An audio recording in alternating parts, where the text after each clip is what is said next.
भक्ति दान गुरु दी नरे कुक्रम तार दे।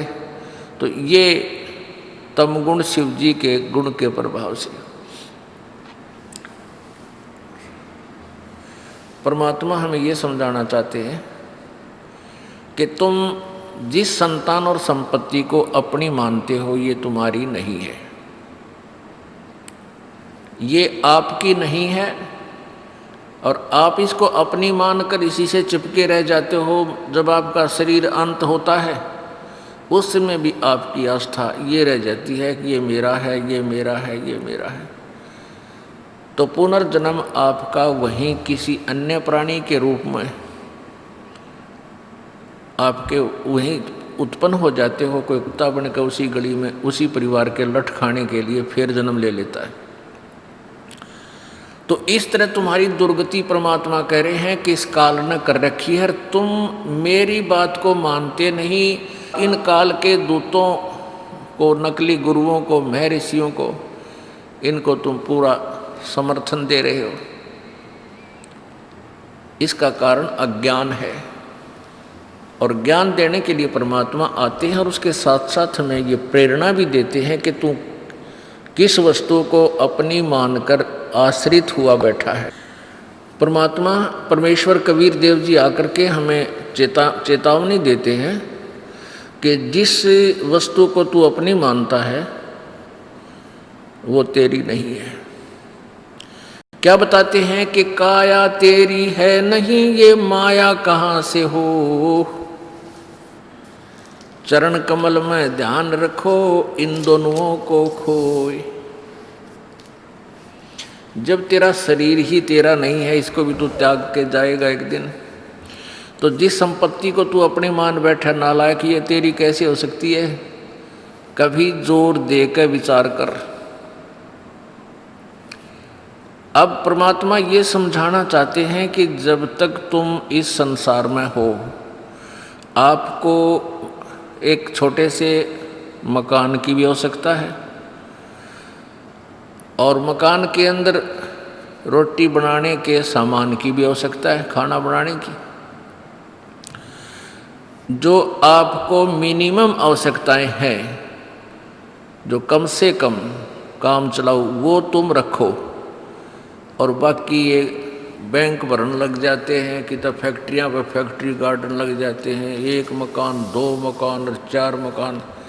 इससे हम अपना जीवन बर्बाद कर रहे हो। ये बालकों का खेल खेल रहे हो तुम, जैसे बच्चे खिलौनों से खेलते हैं। तुम बालक हो, इससे सिद्ध है कि तुम बच्चे हो। जब तक तत्व ज्ञान प्राणी को नहीं होता, ये बालकों जैसा होता है। जैसे आप किसी होटल में रुके हुए हो और वहाँ पर सब सुविधा है, बेड भी है, चेयर कुर्सी भी है, उसमें टेलीविज़न भी लग रहा है, फ्रिज भी रखा है। या छोटे हो वैसे सिंपल होटल में रुकते हो तो वहाँ चारपाई तो ज़रूर मिलेगी, पंखा भी लग रहा होगा। हाँ, तो इस तरह कहने का भाव ये है कि आप जी जैसे भी महल मकान में रह रहे हो, झोपड़ी में रह रहे हो, ये समझ लो कि आप एक होटल में कुछ समय के लिए रुके हुए हो। और जब होटल त्याग कर प्राणी आता है तो उन कुर्सियों में, मेज में, चाहे वहाँ टीवी फ्रीज में, उसका लगाव नहीं बनता, क्योंकि उसको पता होता है ये मालिक के हैं, मेरे नहीं। और हम बालक जैसे हैं,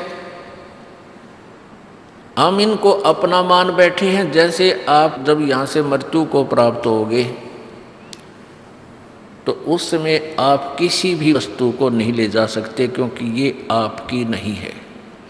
हाँ, जब तक आप इस होटल में हो इनका सदुपयोग करो, लेकिन परमात्मा की भक्ति करो। जिस उद्देश्य से तुम होटल में रुके हुए हो, जैसे बाहर व्यक्ति जाता है, किसी कामवश जाता है, और वही बाहर किसी रेस्टोरेंट, होटल में, धर्मशाला में रुकता है, तो उस मूल उद्देश्य को छोड़कर उसी में लेटा रहे। उस समय सारे ठाठ जो है ना, घुटी सूटी भी लाएं, जार फिल्म देखें, जावर मूल काम न करे, नहीं तो कंगाल होगा वापस।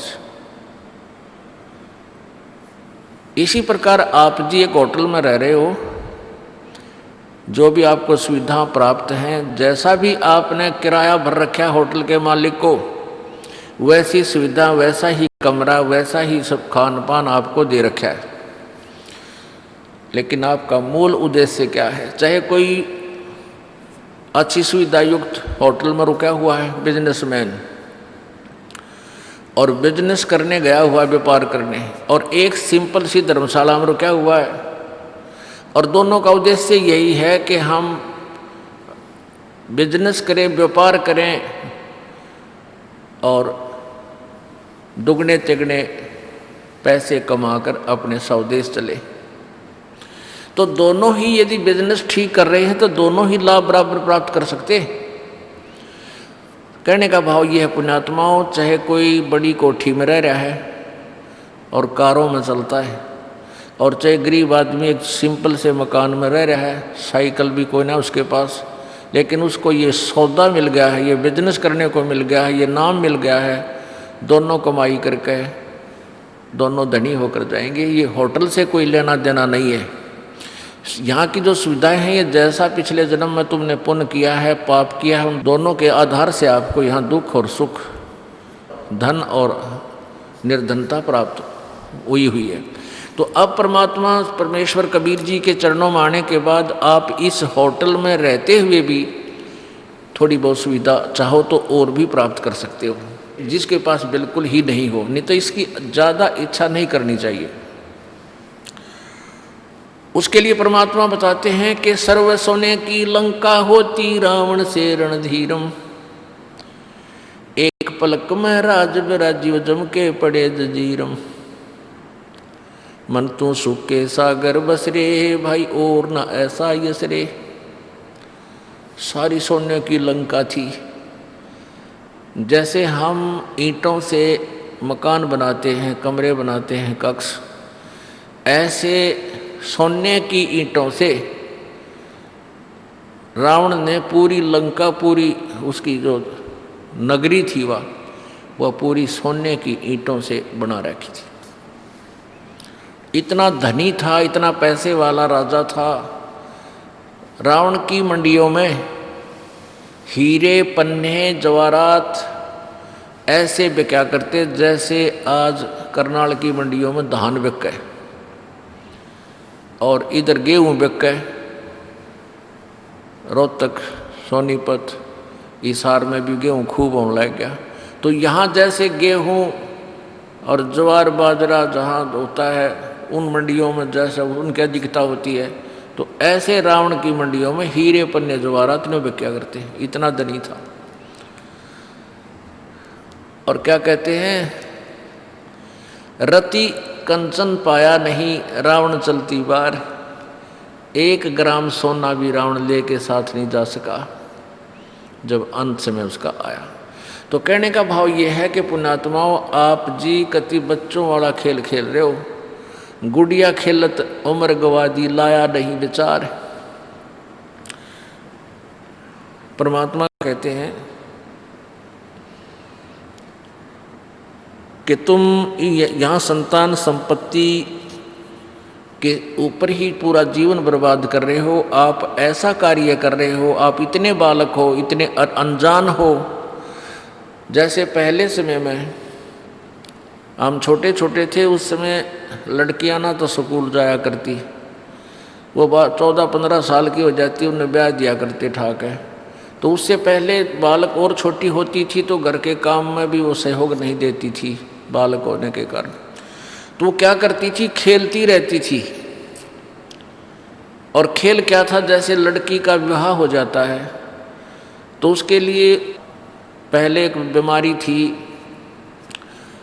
कि लड़की की आगे वाली कितनी हैं, जैसे सास, ननंद, फिर उनकी आगे, तो उन सब के कपड़े अलग अलग रखा करते, उन्हें तीड़ बोला करते। तीड़ एक सूट जैसे एक घाघरा हो गया, सब भारा घाघरा होया करता, उसमें मेरे ख्याल 50